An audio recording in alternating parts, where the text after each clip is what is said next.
Assalamualaikum warahmatullahi wabarakatuh. Selamat siang semuanya. Yang terhormat Ibu Dina Purnamasari, SSMPD, selaku dosen mata kuliah Studi Kelayakan Bisnis, dan juga teman-teman semuanya.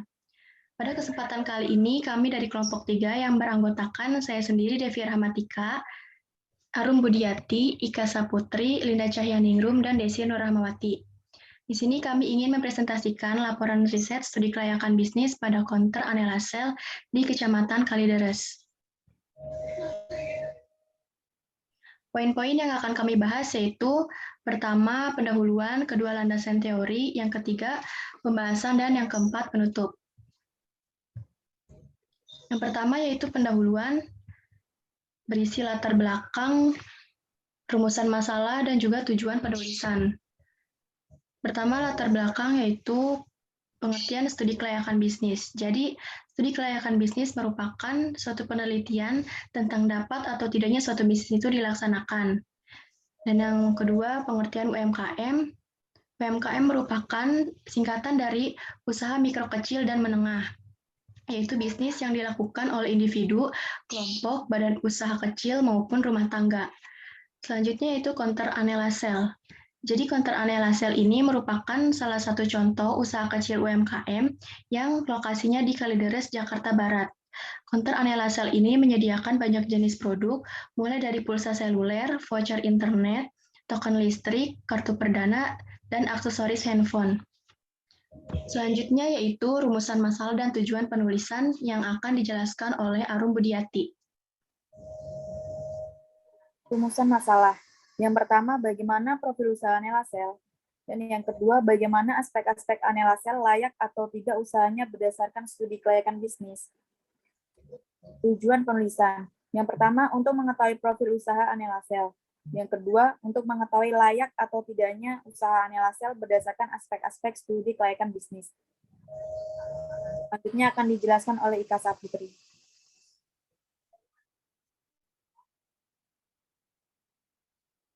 Bab kedua yaitu berisi tentang landasan teori, terbagi menjadi dua, yaitu studi kelayakan bisnis dan konsep UMKM. Adapun poin dalam studi kelayakan bisnis ada 4. Yang pertama yaitu pengertian dari studi kelayakan bisnis. Studi kelayakan bisnis adalah suatu kegiatan yang mempelajari secara mendalam tentang suatu usaha atau bisnis yang akan dijalankan dalam rangka menentukan layak atau tidak usaha tersebut dijalankan. Ini menurut Kaswir dan Jakfa 2013. Kemudian ada poin yang kedua yaitu tujuan studi kelayakan bisnis. Tujuan utama studi kelayakan adalah untuk mengetahui apakah ide bisnis tersebut dapat dilaksanakan. Jika ide bisnis ditemukan layak, rencana bisnis dapat disusun untuk mendapatkan dukungan keuangan. Ini menurut Wisnotes 2017. Poin yang ketiga yaitu manfaat dari studi kelayakan bisnis. Ada 5 manfaat dari studi kelayakan bisnis menurut Umar 2005 P19. Yang pertama yaitu untuk pihak investor, yang kedua pihak kreditor, yang ketiga pihak manajemen perusahaan, yang keempat pihak pemerintah dan masyarakat, dan yang kelima yaitu bagi tujuan pembangunan ekonomi. Kemudian poin yang keempat yaitu aspek-aspek studi kelayakan bisnis. Ini menurut Kaswir dan Jakfa 2013 ada 7 aspek. Yang pertama aspek legalitas, yang kedua aspek pasar dan pemasaran, yang ketiga aspek finansial, yang keempat aspek teknis dan teknologi, yang kelima aspek manajemen dan sumber daya manusia, yang keenam aspek ekonomi sosial, dan yang ketujuh adalah aspek lingkungan hidup. Konsep UMKM akan dijelaskan oleh teman saya, Linda. Baik, selanjutnya di sini ada konsep UMKM. Konsep UMKM itu terdiri dari pengertian. Selanjutnya ada karakteristik, ada peran, dan juga ada kriterianya ya. Pertama saya akan bahas yang pertama yaitu pengertian. Pengertian dari UMKM. Definisi UMKM diatur dalam Undang-Undang Republik Indonesia Nomor 20 Tahun 2008 tentang tentang UMKM, pasal 1 yang berbunyi, usaha mikro adalah usaha yang produktif milik orang perorangan atau badan usaha yang memiliki kriteria usaha mikro sebagaimana yang diatur dalam undang-undang tersebut.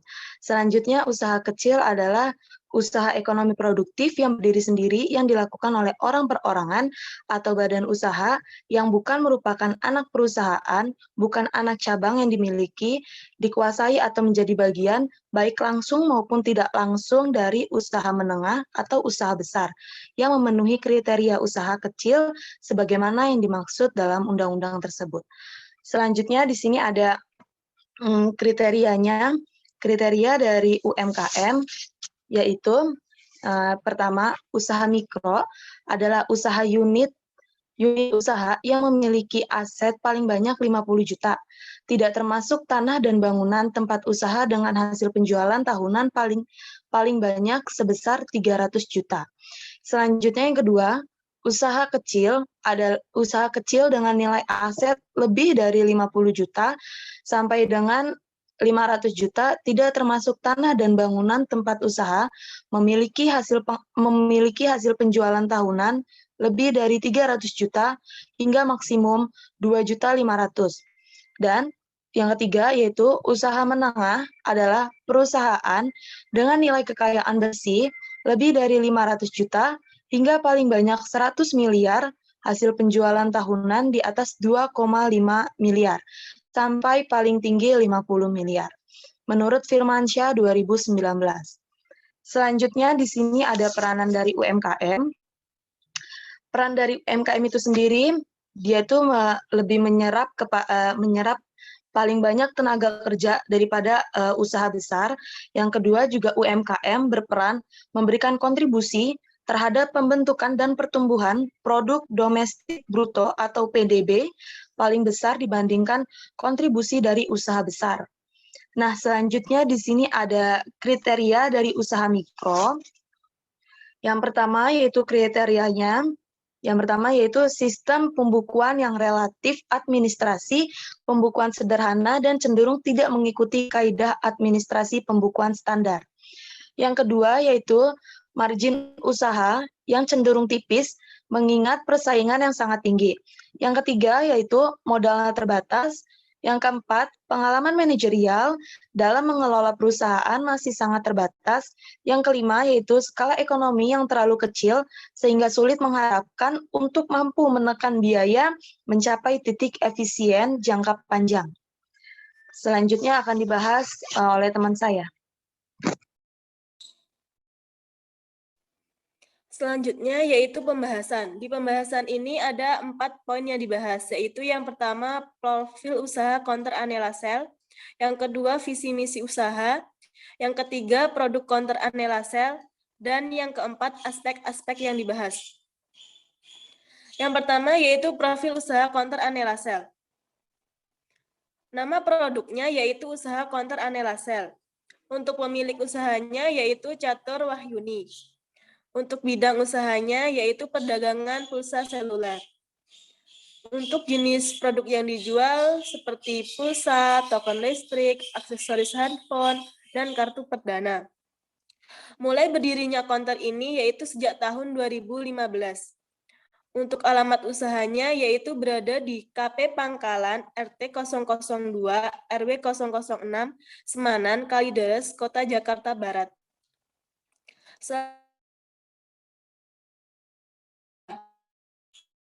Yaitu menjadi counter pulsa seluler yang terpercaya dan memenuhi kepuasan pelanggan. Dan untuk misinya, yaitu yang pertama, menjaga privasi nomor para pelanggan. Yang kedua, menyediakan produk pulsa atau voucher internet dari seluruh provider yang lengkap. Dan yang terakhir yaitu melayani para pelanggan dengan cepat dan teliti saat mengirim pulsa ke nomor para pelanggan. Yang ketiga yaitu produk counter Anelasel. Untuk produk yang disediakan di counter Anelasel yaitu terdiri dari pulsa elektrik, voucher internet, token listrik, dan aksesoris. Selanjutnya yaitu aspek-aspek yang akan dibahas oleh teman saya.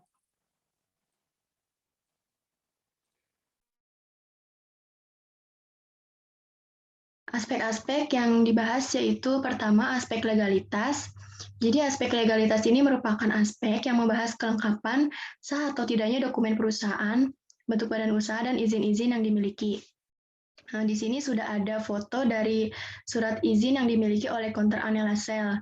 Jadi berdasarkan aspek legalitas, bisnis Counter Anela-Sel ini sudah layak didirikan karena Counter Anela-Sel ini memiliki surat izin IUMK atau izin usaha mikro dan kecil yang dikeluarkan oleh Kepala Unit Pengelola Penanaman Modal dan Pelayanan Terpadu Satu Pintu Kelurahan Semanan. Selanjutnya yaitu aspek pasar dan pemasaran. Aspek pasar dan pemasaran ini terdiri dari pertama analisis pasar. Jadi analisis pasar ini merupakan nilai apakah usaha yang dijalankan memiliki peluang pasar yang diinginkan atau tidak, dilihat dari segi pasar dan pemasaran.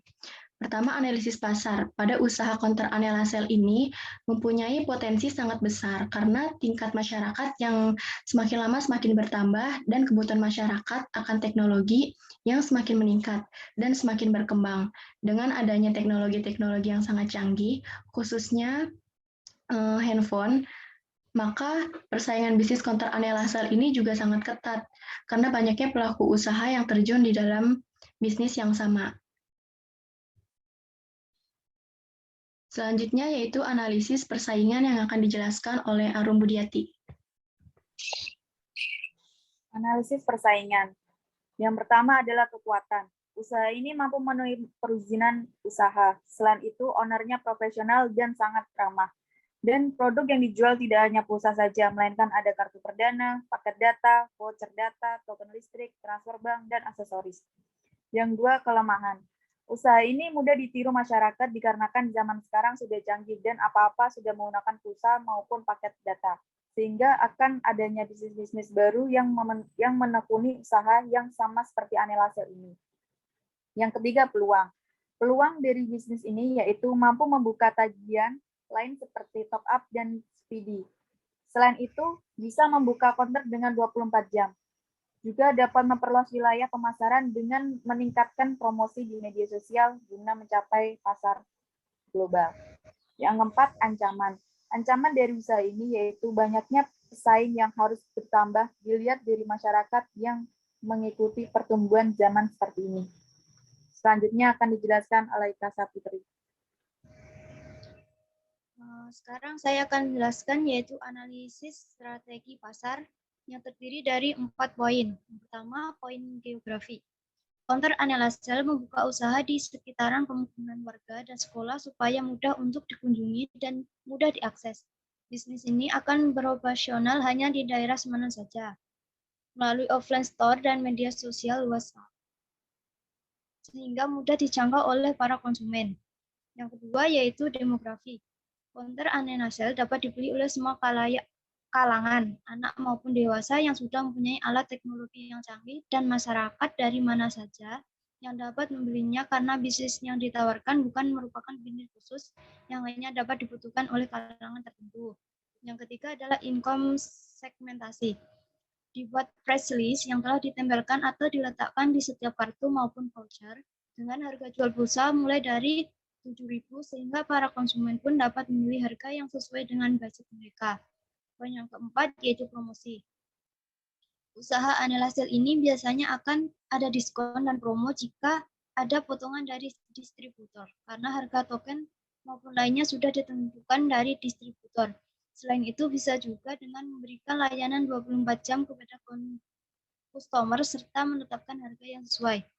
Selanjutnya akan dijelaskan oleh Linda.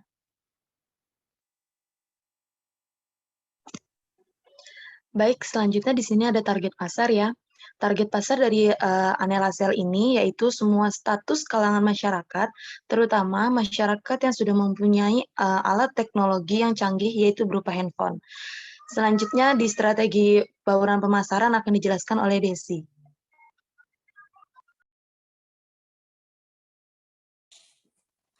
Selanjutnya yaitu strategi bauran pemasaran. Di sini ada 3 strategi yang akan dibahas, yaitu yang pertama produk, price, dan place. Yang pertama yaitu produk. Counter ini sangat cocok untuk dijadikan bisnis di zaman modern, di mana semua orang pasti membutuhkan karena kebanyakan orang sudah memiliki handphone untuk berkomunikasi, sehingga konsumen akan selalu membutuhkan counter ini. Yang kedua yaitu harga. Untuk harga token pulsa, listrik, aksesoris, dan lain-lain itu mulai dari harga 7.000 saja, sedangkan untuk voucher dan paket data bervariasi sesuai dengan kartu yang dipakai oleh pelanggan. Yang ketiga yaitu tempat. Lokasi usaha ini berada di Semanan, Kalideres, dengan tempat lokasi yang sangat strategis dan mudah dijangkau oleh masyarakat, serta berada di dekat sekolah. Selanjutnya yaitu kesimpulan.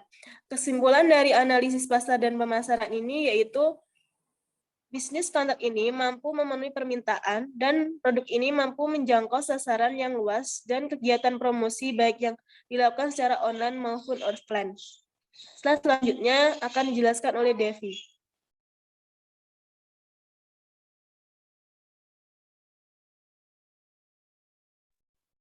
Selanjutnya yaitu aspek manajemen dan sumber daya manusia. Yang pertama ada analisis penjualan usaha perdagangan pulsa seluler.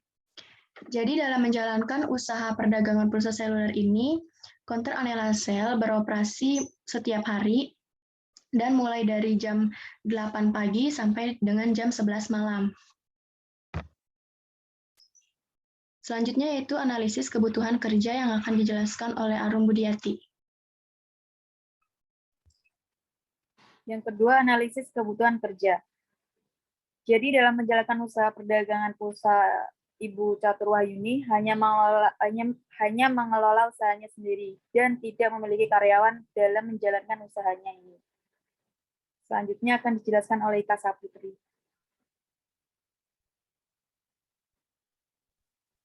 Kesimpulan dari aspek manajemen dan sumber daya manusia yaitu dari analisis penjadwalan usaha perdagangan pulsa seluler dan analisis kebutuhan tenaga kerja, maka dapat disimpulkan bahwa usaha kegiatan ini dapat berjalan dengan sistematis meskipun tidak memiliki anggota karyawan dalam menjalankan usaha ini. Untuk aspek selanjutnya akan dijelaskan oleh Linda. Baik, selanjutnya di sini ada aspek teknik dan teknologi, di mana di sini juga terdapat poin-poin. Poin yang pertama yaitu analisis lokasi bisnis. Lokasi bisnis ini berada di daerah Semanan, Kalideres, yang letaknya di tepi jalan. Lokasi ini sangat strategis karena berada pada pusat keramaian, sehingga keberadaan bisnis ini sangat mudah diketahui oleh konsumen maupun distributor. Selain itu, selain dekat dengan sekolah, bisnis ini, lokasi ini juga dekat dengan permukiman warga. Selanjutnya, analisis luas penjualan akan dijelaskan oleh Desi. Baik, selanjutnya yaitu analisis luas penjualan. Luas penjualan dari bisnis ini yaitu mampu menghasilkan pendapatan kotor sebesar 500.000 dan pendapatan bersih sebesar 80.000 per hari. Penjualan usaha ini dapat menyebar luas ke seluruh wilayah daerah Semanan, bahkan bisa jadi sampai ke seluruh penjuru kecamatan Kalideres. Karena usaha ini dipromosikan melalui internet yang cakupannya sangat luas. Selanjutnya akan dijelaskan oleh Devi. Poin selanjutnya yaitu analisa layout tempat. Jadi tempat bisnis counter Anelasel ini sudah milik sendiri, jadi seperti rumahan saja, dan didirikan terlihat menarik, baik dari warna maupun kebersihannya, serta letaknya yang strategis. Warna counter Anelasel ini berwarna biru yang mengartikan bahwa warna ini sangat menyegarkan. Sedangkan letak counter ini strategis karena berada di pinggir jalan yang selalu ramai dan lintasannya dekat dengan rumah masyarakat, sehingga masyarakat bisa mudah mengakses layanan kontrak Anelasel ini. Poin selanjutnya akan dibahas oleh Arum Budiati. Poin selanjutnya adalah analisa kesiapan teknologi. Teknologi yang digunakan dalam bisnis ini yaitu dengan menggunakan smartphone untuk mengisi token pulsa, token listrik, dan lain-lain. Namun dengan demikian, teknologi tersebut mampu untuk menghasilkan konsumen yang banyak. Kemudian untuk mempromosikan bisnis Anelasel menggunakan smartphone melalui aplikasi WA. Selanjutnya akan dijelaskan oleh Kak Saputri. Kesimpulan dari analisa aspek teknis dan teknologi. Dari analisa lokasi bisnis, luas penjualan, dan kesiapan teknologi, dapat disimpulkan bahwa posisi tempat bisnis ini sangat strategis. Kemudian untuk mempromosikan bisnis ini di sosial media yang berupa WA dengan menggunakan smartphone, sehingga bisnis ini dapat menyebar luas di wilayah Semanan. Selanjutnya akan dijelaskan oleh Linda.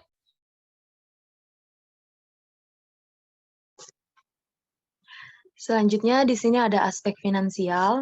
Yang pertama yaitu ada sumber pendanaan, di mana di sini usaha ini tuh memerlukan modal sendiri. Yang pertama modal awalnya yaitu 3 juta, serta modal tambahannya 7 juta. Jadi untuk total modalnya yaitu 10 juta. Selanjutnya ini ada analisis kebutuhan investasi, di mana kita tuh membutuhkan etalase seharga 1.100.000, bangku 50.000, handphone 1.650.000, spanduk 100, daftar harga 10.000, jaringan wall 70, dudukan kartu 20. Sehingga total dari analisis kebutuhan investasi ini sebesar 3 juta. Slide selanjutnya akan dibahas oleh teman saya.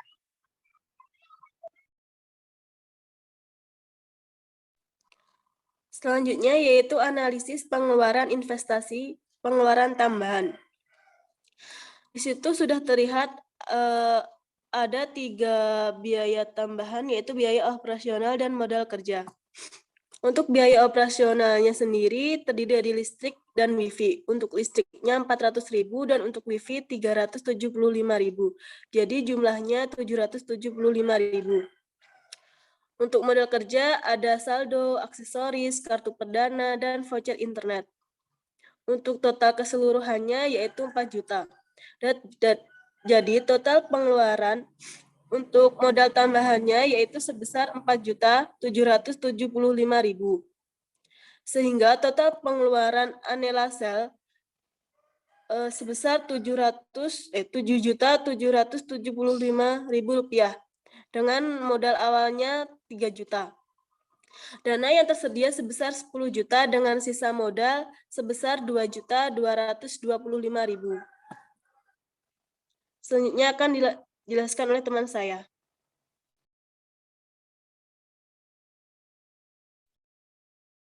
Selanjutnya itu perhitungan arus kas masuk. Di sini sudah ada rumus penyusutan, yaitu investasi dibagi umur ekonomis. Investasinya berjumlah 3 juta dibagi 4, dan hasilnya yaitu 750.000 per tahun. Estimasi laporan laba rugi pendapatan 90.000 dikali 30 hari sama dengan 2.700.000 dikali 12 bulan sama dengan 32.400.000. Biaya yang keluar meliputi total biaya dan juga penyusutan. Total biaya yaitu 7.775.000 dan penyusutannya 750.000. Lalu laba sebelum pajak atau EBT yaitu 8.525.000 dan mendapatkan pajak 0,5% dikali 23.875.000 yaitu 119.375 dan mendapatkan hasil 23.775.625 dan hasilnya tersebut merupakan laba setelah pajak atau EAT. Dan pajak 0,5% ini diperoleh dari Undang-Undang Pajak Penghasilan Pasal 21 yang mengatur penghasilan usaha kecil pendapatan brutonya kurang dari 4,8 M dalam setahun. Jadi aliran masuk kas bersihnya yaitu EAT ditambah penyusutan.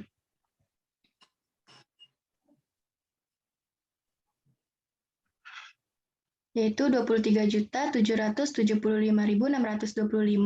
ditambah 750.000 sama dengan 24.525.625.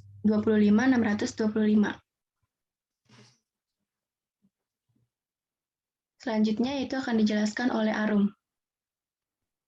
Selanjutnya ada estimasi cash flow. Komponen pada tahun 2001. Kas masuk ada investasi 7.775.000, pendapatan 32.400.000, total kas masuk 40.175.000. komponen kas keluar, pembelian aktiva tetap 7.775.000, listrik 400.000, WiFi 375.000, penyusutan 750.000, dan total kas keluar 9.300.000, surplus 30.875.000. Jadi saldo akhir kas 30.875.000. Payback period PP 10 juta dibagi 24.525.625 rupiah dikali 12 bulan, yaitu ada 4,9 bulan. Average rate of return atau ARR. Total IAT 23.775.625 rupiah. Rata-rata investasi 10 juta dibagi 2, 5 juta. ARR 23.775.625 dibagi 5 juta, yaitu 4,75, dan dibulatkan menjadi 5%. Selanjutnya akan dijelaskan oleh Ika Saputri.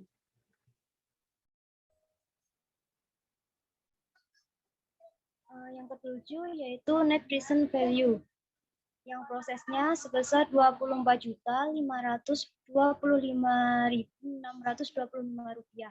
Kemudian totalnya 24.525.625 rupiah.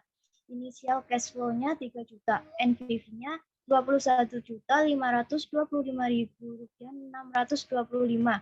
Usaha Anasel dinilai layak untuk terus dijalankan karena nilai NPV lebih besar dari 0, yaitu sebesar 21.525.625. Kemudian yang ke-8 adalah Profitability Index.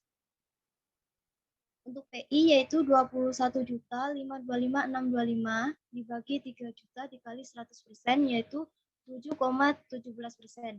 Usaha Anasel dinilai layak untuk terus dijalankan karena nilai P1 lebih dari 1, yaitu 7,17%. Selanjutnya akan dijelaskan oleh Linda.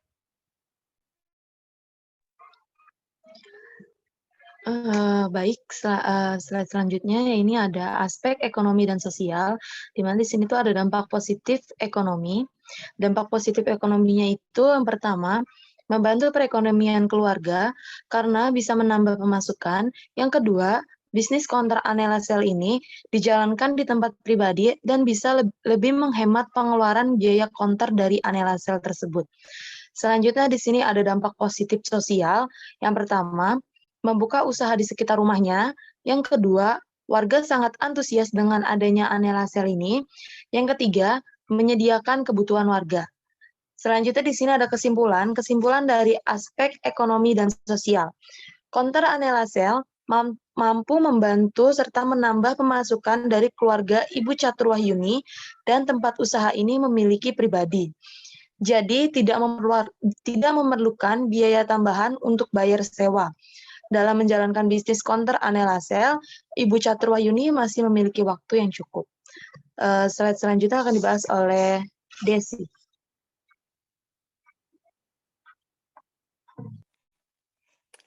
Selanjutnya yaitu aspek lingkungan hidup. Pada aspek lingkungan hidup ini ada 3 poin, yaitu yang pertama analisis lingkungan operasional. Pada analisis lingkungan operasional ada 3 poin, yaitu yang pertama lingkungan pesaing. Yaitu dalam menjalankan usaha counter pulsa ini, Anasel tentunya memiliki pesaing yang bergerak di bidang usaha yang sama. Namun lokasi usaha yang strategis karena banyak para pengguna jalan dan masyarakat sekitar, hal tersebut menjadi pesaing bagi Anasel untuk mampu menghadapi persaingan yang ketat. Yang kedua yaitu pelanggan. Pada saat pertama kali counter Anasel dibuka, masyarakat sekitar sangat antusias karena pada saat itu belum ada pelaku usaha yang membuka counter pulsa di daerah tersebut. Yang ketiga yaitu pemasok. Sebelum Anasel memulai usaha di bidang perdagangan counter HP dan pulsa, Anasel terlebih dahulu meriset dealer pulsa yang memiliki kualitas bagus dan terpercaya untuk menghindari pembelian pulsa pada dealer yang track record seperti pulsa terlambat masuk, sering mengalami gangguan, dan sistem pelayanan yang kurang maksimal. Selanjutnya akan dijelaskan oleh teman saya.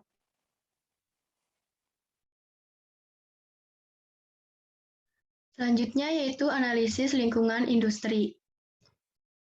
Yang pertama ada ancaman masuk pendatang baru. Maksudnya ini adalah harga-harga pesaing baru mampu memberikan pelayanan yang lebih baik dengan harga yang murah, menjadi ancaman anelasel. Teknologi yang dipakai oleh pesaing lebih kekinian, misal pengguna komputer dalam transaksi. Ada juga yang membuat web dengan sistem pembayaran melalui online atau m-banking. Dalam promosi juga memanfaatkan media sosial seperti Instagram, Facebook, dan juga WA. Yang kedua, kekuatan pembeli.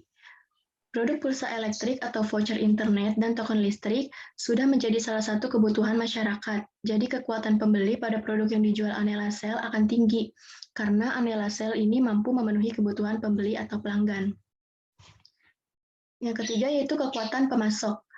Penetapan harga beli dari dealer sesuai dengan harga pasaran yang berlaku dan diimbangi dengan pelayanan dari pemasok yang memiliki kualitas bagus, sehingga tidak ada gangguan masuk saat mengisi pulsa. Yang keempat ada hambatan masuk. Banyaknya jenis usaha yang sama dan tidak semua orang yang melewati jalan membeli pulsa di Anelasel, sehingga pendapatan tidak menentu. Anelasel harus membuka pembayaran tagihan lain seperti listrik agar memberi daya tarik tersendiri. Selain itu, voucher fisik dan kartu perdana cepat habis masa berlakunya. Selanjutnya yaitu akan dijelaskan oleh Arum Budiati. Yang ketiga ada analisa lingkungan jauh. Yang pertama ada ekonomi. Produk yang dijual oleh konter Anelasel ini harganya terjangkau. Maka dari itu produk yang dijual oleh konter Anelasel terjangkau semua kalangan. Yang kedua ekologi. Usaha konter Anela ini tidak menimbulkan pencemaran lingkungan, karena usaha ini ketika beroperasi tidak menimbulkan polusi udara, polusi suara, maupun bau tidak sedap dari sampah. Maka dari itu, usaha konter Anelasel tidak mengganggu masyarakat sekitar. Selanjutnya akan dijelaskan oleh teman saya.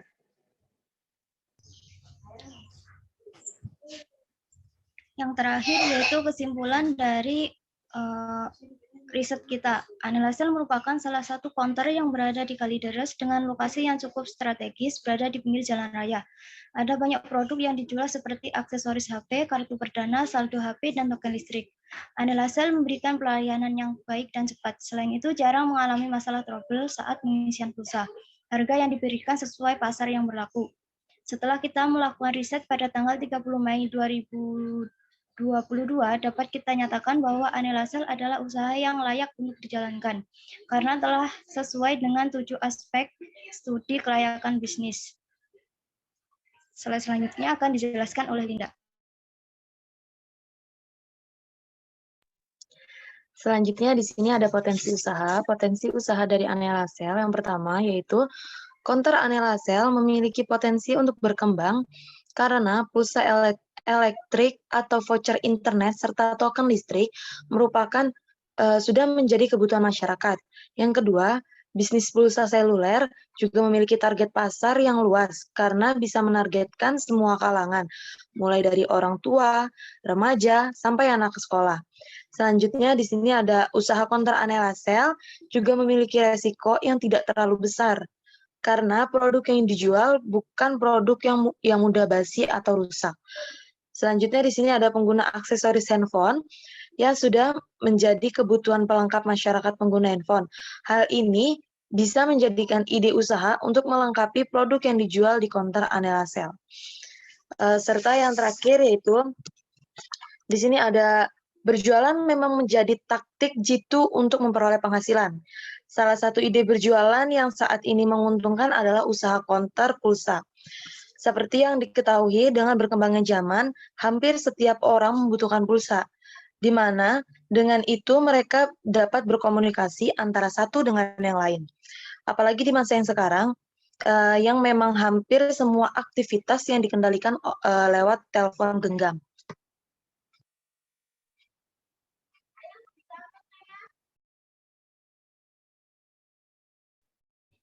Sekian dan terima kasih presentasi dari kelompok kami. Mohon maaf apabila ada kesalahan kata. Wassalamualaikum warahmatullahi wabarakatuh.